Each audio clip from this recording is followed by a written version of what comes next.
නිවාඩු දවසක ඉතින් ඔන්න කාලෙකට පස්සේ එළියට යන්න කියලා මම හදන්නේ.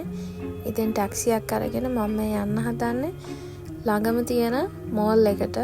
මෝල් එකේ නම තමයි ගැලරියා මෝල්. මම ඉන්නේ ඉතින් අබුඩාබි වල. මම දවස් 5ක් ජොබ් එක කරනවා. ඉතින් වීකෙන්ඩ් එකේ තමයි මට නිවාඩුවක් හම්බෙන්නේ. ඉතින් මම මෝල් එකට ඇවිල්ලා පොඩක් රිලැක්ස් වෙන්න තමයි පොතක් කියවලා පොතක් අරගෙන අඳුන් ටිකක් අරගෙන කාලා බීලා යන්න තමයි ඉතින් මෝල් එකට ආවේ. ඉතින් මෝල් එකේ තියෙනවා පොඩි බුක් ෂොප් එකක්. ඒකෙන් පොත් අරගෙන අපිට එතනදී කියවලා අරගෙන යන්න පුළුවන්. ඉතින් මෙන්න මේ විදිහට තමයි බුක් ෂොප් එක තියෙන්නේ. ඕනම වර්ගයක පොතක් මෙතනින් අපිට ගන්න පුළුවන්. ඉතින් මම පොත කියවන්න ආවා. මම නම් ගත්තේ ඉතින් ලව් ස්ටෝරි එකක්. ඉතින් ඔයාලත් අබුඩාබි වල ඉන්නවා නම් මේක ගොඩක් හොඳ ප්ලේස් එකක්. පොත් කියවන අයට, පොත් ගන්න කැමති අයට මෙතෙන්ට ඇවිල්ලා පොත් අරගෙන කියවලා යන්න පුළුවන්.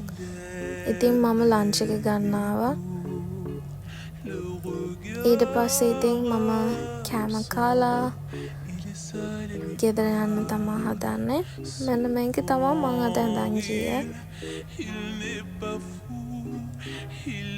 ඉතින් මේ මෝල් එකේ ෆ්ලෝර්ස් 4-5ක් විතර තියෙනවා. ගොඩක් ලොකු මෝල් එකක්.